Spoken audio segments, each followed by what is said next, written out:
Hello, and welcome to the next Shitterbowl turn. Let's immediately watch Archaecephaly in the dark with his very small squad of units, his commander not scripted, trying to take on all these wolf tribe. And so Archaecephaly loses that battle, gets a bunch of units killed on the retreat too. Very expensive, well, no, not particularly expensive, but a little embarrassing defeat. This nature mage does retreat. She was scripted to retreat. I assume on accident. Like, having your mages on retreat normally is a good idea, just in case like a random event pops up and kills them. But if you're sending them into a battle, you gotta be careful. Because let's see, yeah, was killed. So you just threw away this mage for no reason. So, that can happen. But being on a retreat is not a bad idea inherently. This is going to be a very bloody battle. There's a lot of indies here. A lot of heavy infantry. But the light infantry break. Heavy infantry here, though, are really cutting up the peltasts badly. There's just not that many left. But the indies are out. Yeah, that was a very, very bloody battle. Lots of death on both sides, but he managed to win. I mean, these are just humans, so not that expensive. Bunch of defense, and just another... I think the past 4 turns, Archaecephaly has just got a giant chunk of gold. He's definitely made, like, well over 1,000 gold just from random events. And if you include infrastructure, probably over 2,000. Looks like he's recruiting mages in all of his forts. No infantry, though. Can't really afford it. Because he is... Why? Oh, he's invading Agartha. I guess he really wants his desert back. This, I think, is a pretty good move, but he... I guess he's seen Agartha take some bad losses, or he could have intuited, anyway, that Agartha took some bad losses in some battles, but... and maybe he's just really committed to Fascia being an ally that he wants to take this, or really he just wants his money back. Yeah, this is a nice province to take, though. It was a lot of money. Archaecephaly, I think this is the first person to breach 2,000 income in tax, which is a big deal. The more income you can generate over time, the more powerful you will get. Actually building a temple here, I guess because he wants to make Masters of the Way. For some reason, I guess. I guess they, yeah, no, I don't know why. These guys are the better researchers, I think. 54 gold a year, 135, 65, 52 gold a year. So, yeah, I mean, these guys are just better at being research monkeys. They're way cheaper up front, and their upkeep is also lower. So they're much better at researching than these guys are. Although, that's not to say these are bad mages. Especially if they get astral, they can get you high water, high priest levels in your communions. That's cool. And water nature is a great cross path too, that gives you access to foul vapors, which is an amazing battlefield control spell, as long as you have poison resistance to back yourself up. So not a bad idea, I guess, but if you're putting all this infrastructure in this province, I would definitely put a fort up, because this is a really valuable province, and you're making it more valuable by putting all this expensive infrastructure on it that you could lose. So I would put a fort there. Is he doing anything else? He's recruiting more Ictiads again. He's building palisades on the Ictiad province. Why? Why here? Why not here? Isn't this more valuable with these mages than these, like, dumb naked fish? Like, look, they're pretty dumb.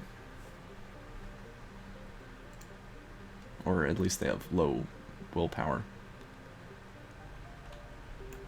I mean, if you want to get into water bad, then just, like, make Hydra armor with your water... Or not Hydra armor, Shambler skin armor with your water guys. Have them wear it. Like, have them put it on. And then just script them to cast... Summon Water Elemental. And if they cast these, they can take every ocean province, for sure.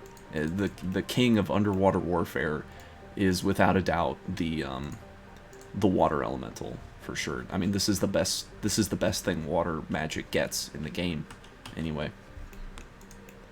That would be a much more efficient use of your time and gold than getting fishmen. Not that, like, strategically this is necessarily a bad spot, because it does cut off your opponents because they have to take the bridge. However, you are running cold scales, so this river will just be frozen over, so they can just walk over it because it's going to be in your dominion. So this doesn't make sense from a strategic standpoint either. It's really just bad in every way. And the province sucks too. Its resource value is very low, and its recruitment is also pretty low too. Like, this is a much better province to put a fort on. It's got more resources, like double. It's got way more recruitment points. It's a bigger choke point, like it cuts off the bridge still, but it also denies a little access to this swamp. It lets you put pressure over here in this front, and it cuts off this bridge head down here, and it also sort of cuts off this one too. This is an infinitely superior province to put a fort on.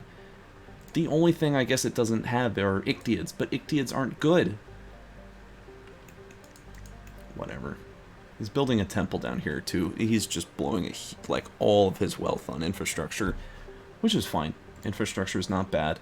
I would just maybe consider delaying this temple till the palisade is about to be finished. Like when palisade has 1 month remaining, then you build the temple, so that way they are finished at the same time, and you don't have the risk of the temple being destroyed.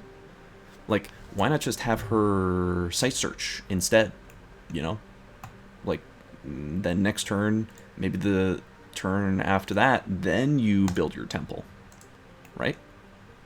Like, wouldn't that be okay too? Because then, you still get the temple up before the palisade's on. I think that would be fine.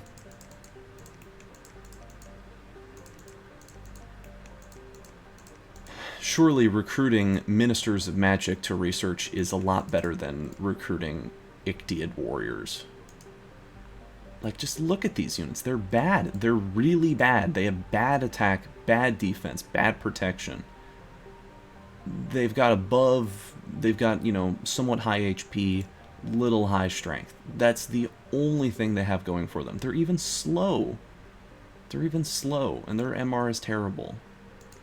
Their morale is a little bit better than average, which is good. That's a positive for sure. I don't know. I don't want to critique this anymore. It's just looking at that is making me uncomfortable. Messenger has arrived from Agartha. Salutations, men of Black Steel. It is I, the humble waifu crafter of Agartha. I seek a mutual defense pact against the forces of the surfer from the far-off realm of USA. Tips fedora over left eye. Not that I need your help, but I don't want to all out before it's time. Agartha out. Whoosh.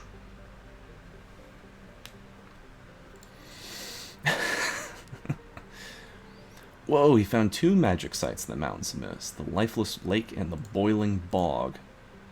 1 death gem. Great. And the Boiling Bog. A fire and a water gem. Wow. Whoa. Incredible. That's really good.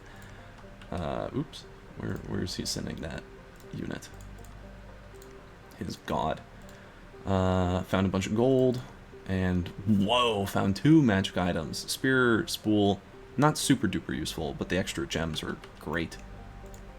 Like this is good for corpse construction, but you'd need air and death on your mages to do that. So anyway, yeah, here, this is the Enchanted Spear. It's a good weapon. Like, it's better than a default weapon. You know, it's magical. It gives you some attack and defense stats.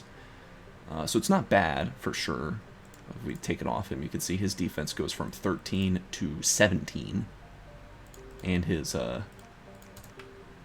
Morning Star is a 14-20 thing, and this is a 15-21. So it's better, and it's also got longer range too. It's better in every way for sure. It's not like the end-all be-all weapon. But it's cool. Recruiting sappers, I mean, it looks like he is taking this gigantic army and going to hit these indies, which is what I thought he was going to do. But he also has a bunch of his mages moving out with, he's scripted them to attack flying units. There are no flying units in this game, so I don't know what he's worried about, but he is mega over-scripting his buffs here. Legions of Steel, I mean, it's got like an area of effect of 25, which again is like, if you put that on the map, that's like this whole cluster. Like, that's how big it is. So you only need to cast the spell like 2 or 3 times, especially for archers like this. Furthermore, you should put the mages back here, so that way they'll actually Legions of Steel the guys in front of them. You know, if they're doing it like this, there's just more chance they'll miss, that's all. But still, they don't need to cast Legions of Steel this many times. Just like 1 or 2 would be good enough. Now granted, with this army in tow, maybe a couple more times, just to secure it, like 1 here, and then 1 for the top half, and then 1 for the bottom half. So maybe like 5 total castings. Still, this is what? This is 14 castings of Legions of Steel. Way, way, way, way, way overkill. Like, probably 2 times as many as needed, if not 3 times. This Earth Meld, though, is weird. I wonder why he scripted Earth Meld. I guess it's to kill... Generally, Earth Meld is very good against elf units. Units that have really high defense, but low strength. Have lots of attacks, like, for example, the Vanheers in my Hinnom game. Very weak to Earth Meld. The only unit I can really think of that is... susceptible to Earth Meld in this game is Marignon's Knights. Knights of the Chalice. Against Knights of the Chalice, Earth Meld is basically a perfect counter to them. Because their strength isn't very good. They're working against a 23. The DRN, by the way, just means 2d6. 2 6-sided dice. And you explode on 6s -1. Anyway, their strength value is like 13 or 14 or something, so... Yeah, I mean, it's possible to break out, for sure, but it's not, like, great. And it's a big AoE, they can't move, they can't attack, they can't defend themselves. I mean, they kind of can, their defense becomes really bad, though. However, Ulm doesn't know where Marignon is, unless he's asked one of the other players. He is sort of going in the direction of Marignon. Maybe he's going to move up this main road towards Marignon? That would be a good strategy. Abusing the roads would give him great movement speed. And he really needs it. If he's going to fight Marignon, Marignon has extremely high map move on his cavalry. And Ulmites don't. Their map move isn't very good. But anyway, he's definitely bordering Phaecia now. Still building a palisade down here. Not getting these lizard shamans hurts me. Every turn that a lizard shaman is not made is a turn wasted. No, I mean, I jest. But these things are busted. They are insane. Absolutely worth making. Was his commander really just doing nothing? Or did I click him off that? No, he's building a fortress. Researching down here. He is building a castle over here. What about his other architect? Mike Haddock. He's moving him down here. I guess he just wants to upgrade these forts. Which makes sense. With a citadel, he can get 3 commander points on these forts, so he could start pumping out a lot of commanders. I see we're just quoting the Lord of the Rings script now. Nathan B. Forrest, I see. Yeah, I really can't complain about Ulm's names. If nothing else, Ulm has the best names in the game. But his expansion sucks. He needs to take more provinces. So, Marignon. His dead prophet's remnants of power have left the world, so he can get a new one. He fought 2 battles this turn, one in this desert. It is a little dark, but even still, these guys... Wait. Did he... I feel like a lot of them missed. 1.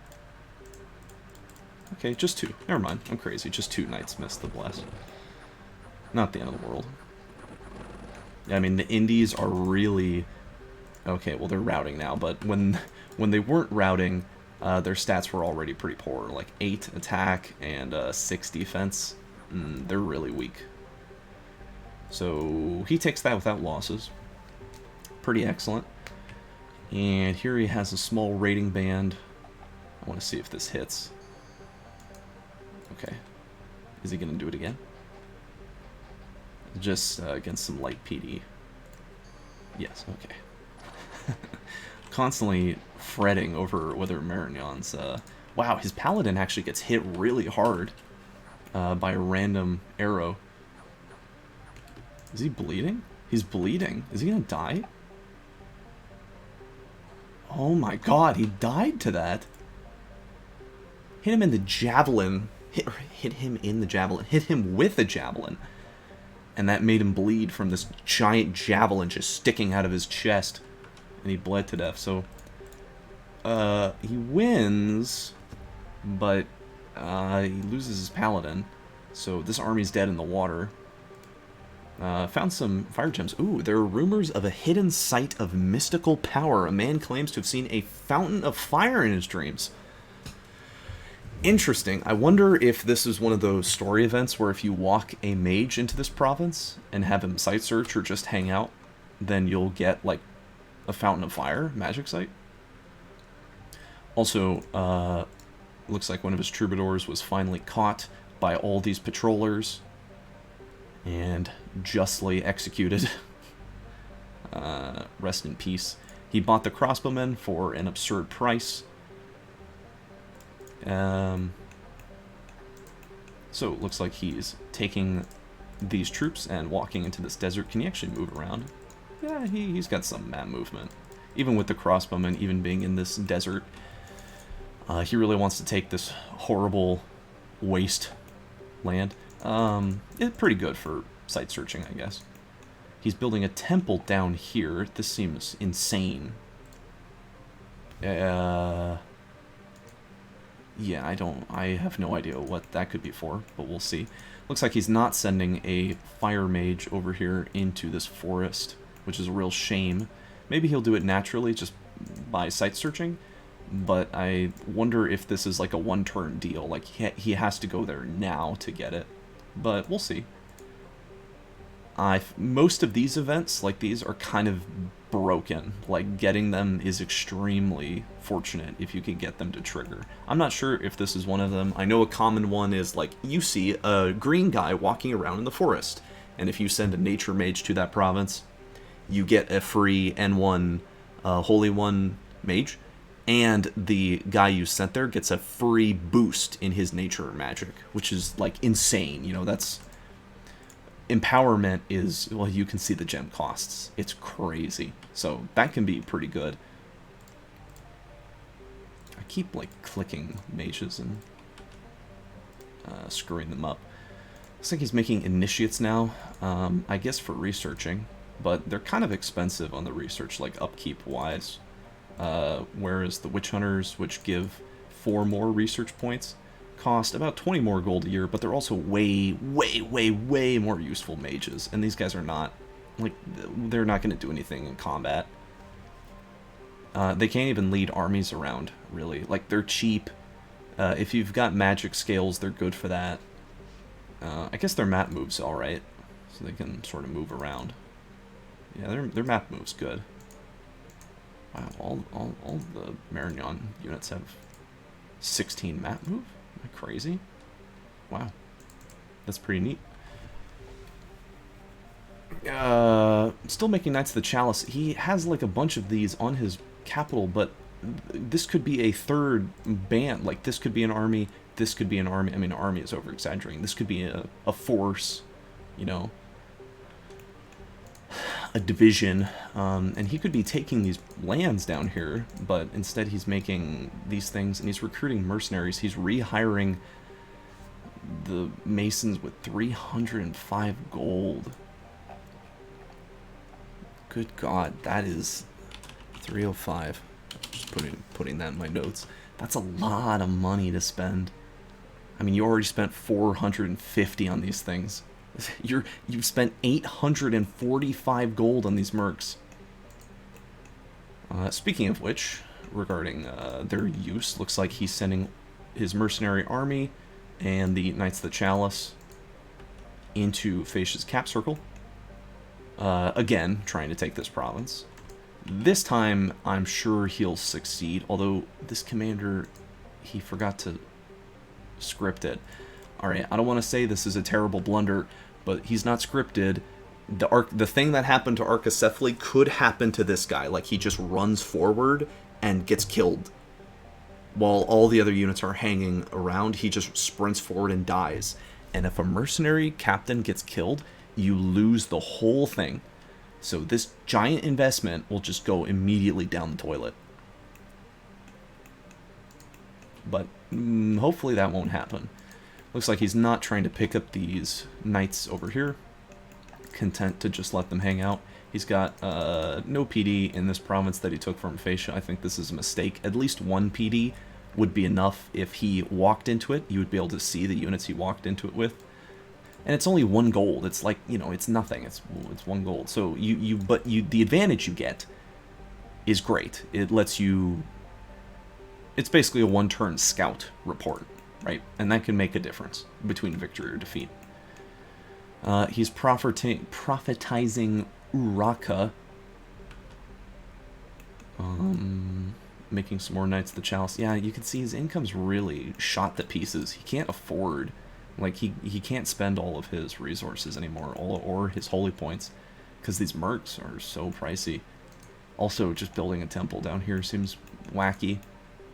But taking this land is good. This is, he needs the gold. He needs the gold badly. I mean, you could compare this to Arcacephaly's. It's rough in Marignan. But he'll probably win this unless Facia is doing something in response, which we'll see on his turn.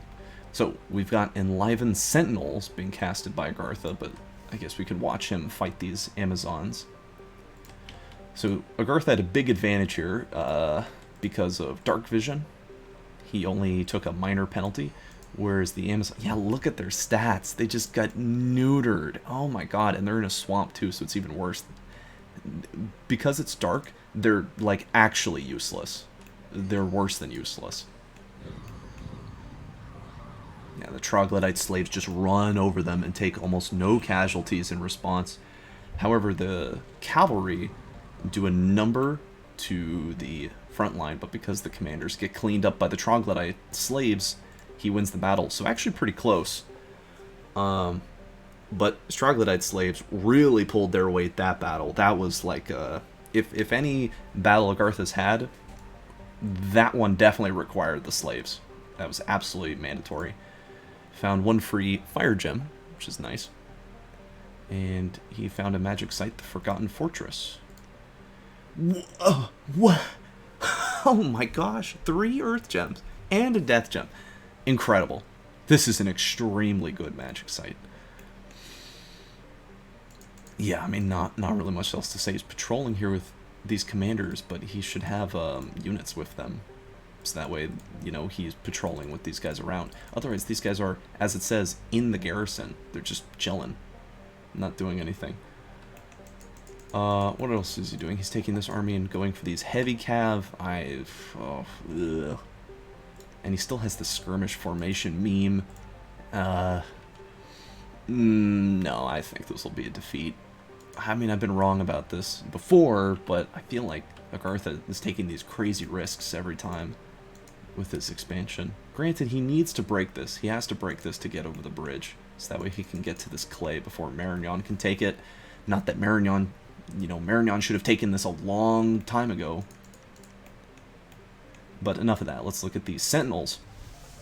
So they are much like the attentive statues in that they have solid attack defense, above average, great strength, 22 protection. They won't run 12 MR, but they have a better weapon. They have a glaive instead of a shield, which is fine. I mean, they're slightly worse against projectiles, but who cares? Projectiles just bounce off them. So they hit a lot harder with their glaive. However, even though it is a glaive, it still does bludgeoning damage, which is kind of funny. But it crushes. 27 damage. Really strong. And 35 hit points. 35 hit points. And because they're in Friendly Dominion, they're also getting a big buff too. Most importantly, they're sacred. This is the real extreme power spike that the statues provide. So this Insane Bless... well, when I say Insane Bless, I mean this higher resistance Bless is geared directly for these statues. Because now, well, you bless them, they're basically immune to not only poison, but also shock and fire damage.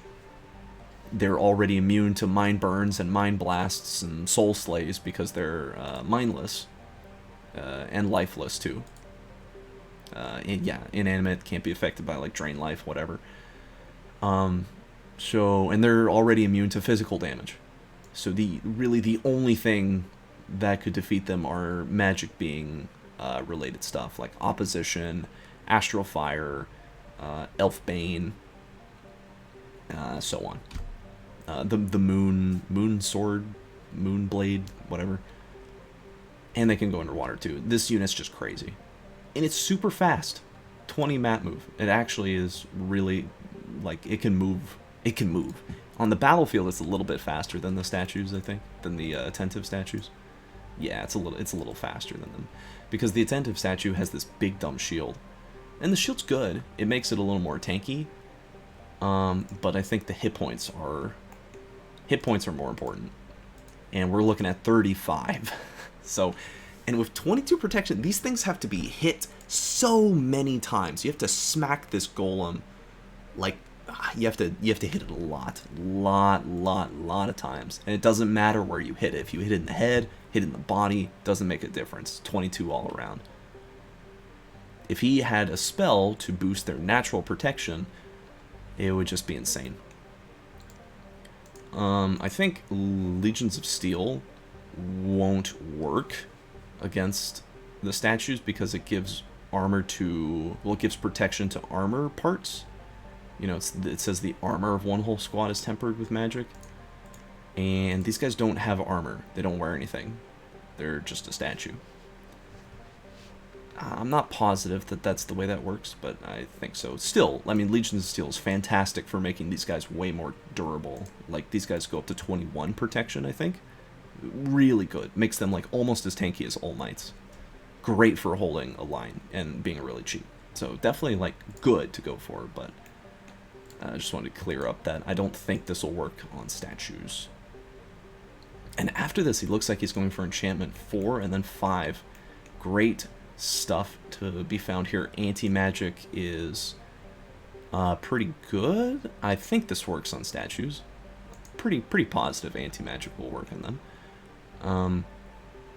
He also gets Twiceborn, which is neat to keep his death mages alive.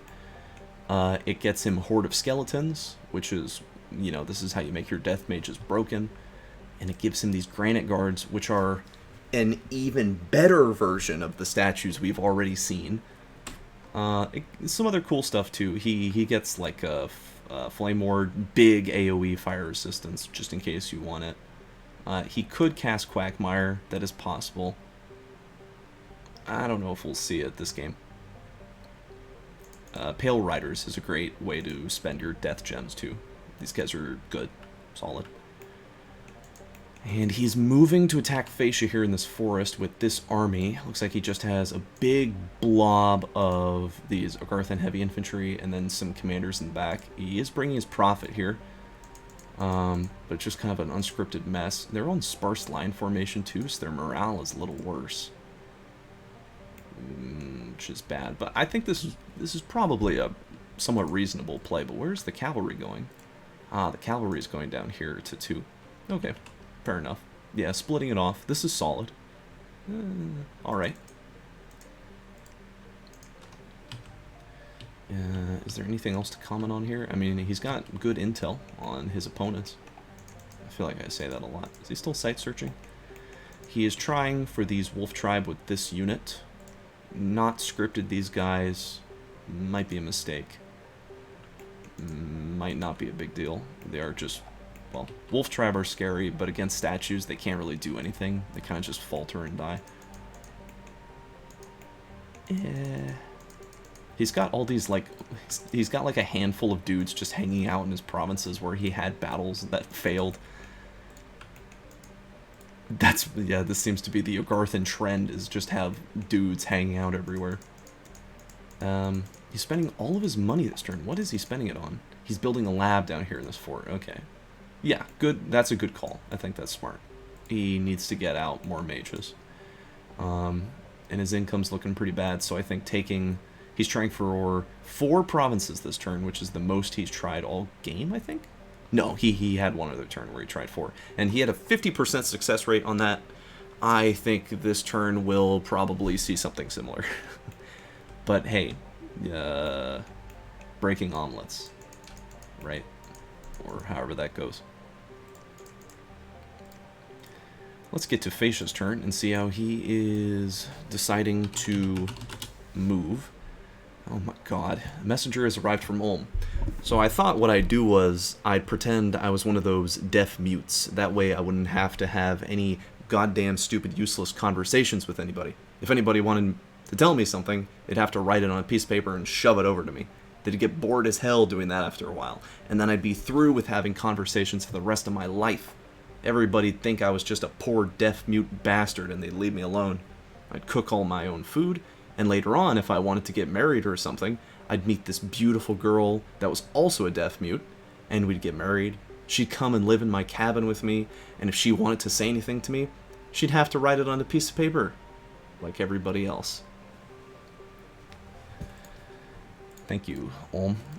Gave 300 gold and 4 astral pearls to Fascia.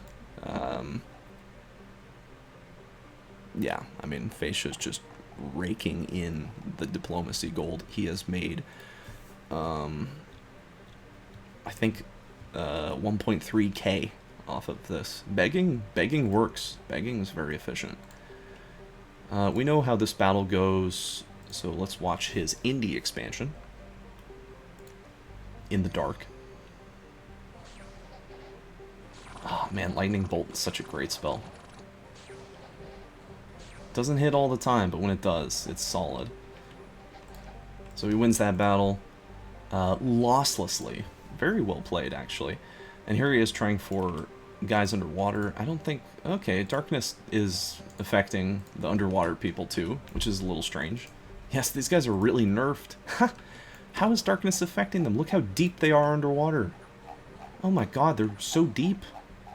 Whoa. It just keeps going. No, okay, there's no way light could get down this far. At least not that much. It seems a little absurd. You know, well, he kills these guys. He takes one casualty. A bunch of fish brigands take up residence in an ancient Atlantean ruin, I guess. And you got a new hero. Athos' brave deeds and his heroic quickness. Quickness, a great trait to get on this guy, because this guy is definitely a thuggable commander. So... he's a lot faster now, and he can attack faster in combat, which is important. Looks like he's trying to raid here with Marignon all these troops. We know Marignon is not moving to this province, so he'll be able to take this safely, but... Ooh, okay, so we are going to have a battle here in the woods, and it's going to be a big battle. Oh my god, he's bringing everything. He's bringing everything. He's got... Okay, so he has this dude up front with his little true shot bow, and he's scripted to fire rear. You know, Agartha only has like 3 commanders, and this thing is practically guaranteed to connect every time. So, he may just kill Agartha's commanders with this alone. There was only 3 of them. Otherwise, he didn't script these guys, but he's got a communion here. So let's see, he has a master, casting the luck, and then flares. Flare, alright spell. Armor piercing. It doesn't really hit super often, but it does have a big AoE for fatigue, and this is pretty nasty against Agarthans because their encumbrance is pretty bad. Worse than the Colossi Light Infantry encumbrance. A bunch of indie commanders. This woman, so she's doing mirror image, which, so caster, Area of Effect communion spells will hit all the slaves. And then Earth Meld. Earth Meld, good against things that don't have high strength, because it'll, you know... I mean, it's good against, yeah, anything that doesn't have high strength. So that's really why it's very effective against elf units, but it's good against all humans, too. He's bringing this woman that he just got. He's having her cast Divine Blessing, which I think will work because she'll be in a communion, leading the communion. How many slaves? Either 1, 2, 3, 4, 5. 5 slaves, and then 1, 2, 3, 4, 5 masters, I think. 5. Yeah, it looks like 5 and 5. So I think he'll probably take some fatigue damage from this, but not the end of the world. Anyway, her holy level should be upgraded too. So casting Divine Blessing and hitting all of your sacred units is great. And then after that, just spamming Mind Burn. Mind Burn... Yeah, this should be pretty nasty against Agarthans. They're just humans, so one hit will kill them if they fail. And then after that, he's doing Lightning Bolts. This is also good, but I have to wonder, like, you can do Mind Burn, which is just, like, perfectly accurate, versus Lightning Bolt, which does do more damage, and it is Shock, which is worthwhile. It does have AoE, but it's not guaranteed to hit. Not at all. Air Shield too. I guess in case the Raiders here were going to shoot their bows, he's casting Air Shield, but there's not going to be any projectiles in this battle, so it won't matter. And Twist Fate too. So getting some safety buffs on the slaves. Where are the slaves actually standing? Looks like they're all just in a big random mishmash line. So Agartha definitely has more units, more mass on the battlefield, but I don't think he'll win. I think Fascia is going to crush this pretty decisively. The amount of mage support he's bringing to this battle is immense. I have to assume his research is suffering terribly. Yeah, it is. You know, embarrassingly, this is still better than some players in the game. This is still better than Archacephaly's research. But that's alright. Oh, the only person he has researching is his god. I see. Well, that's good. What gets enchantment 2? Flight, flying shield, personal regeneration. This is great for your communions. Keeps them alive. Looks like he's taking this dude and walking him over here. I don't know why. But he's not going to defend this farmland, so Marignon will take this next turn and will be bordering Fascia itself with a huge army, assuming the mercenary guy doesn't get killed. He is hiring the swimming men in 130, so right over here. He is the only one who can get this because he's the only person who's underwater so far, so he'll be able to take these provinces, I think. I don't know, swimming men 25 against Shark Knights? That might actually be kind of risky.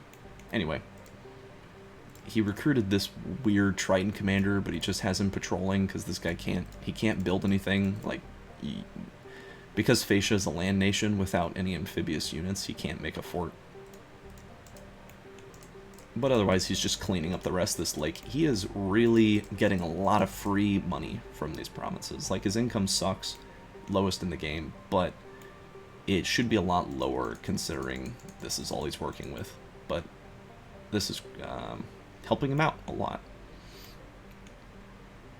If Ulm was a more devious and aggressive player, he may be inclined to just vulture these away from Fascia, because Fascia can't really defend them and his capital at the same time. Like, even this is a bold strikeout move, and it's kind of hopeful that Marignon isn't going to attack him this turn, which, granted, he can't really, like, he kind of could. He probably should. Marignon probably should take these knights and walk them over here. Can you do that? Let me just double check. Let's see. No, he can't. Alright, never mind. Fair enough. He can't get here this turn. I guess it's because he's in a mountain, and that's hurting his movement ability. Mountain's 16. Maybe it's the forest. Forest is pretty nasty on map move. Forest is 10. Yeah. Alright. Okay, fair enough. Even with a road, he can't do it. Still, next turn, we should have some explosive battles. Also, apparently, I heard about this as I was collecting everyone's turn files. Fascia and Ulm were collaborating on how to defeat Marignon's Knights of the Chalice, and then the Marignon player, like, joined them in the Discord server they were in, and was like, "Oh, what are you doing?" I thought that was funny. Anyway, battle soon.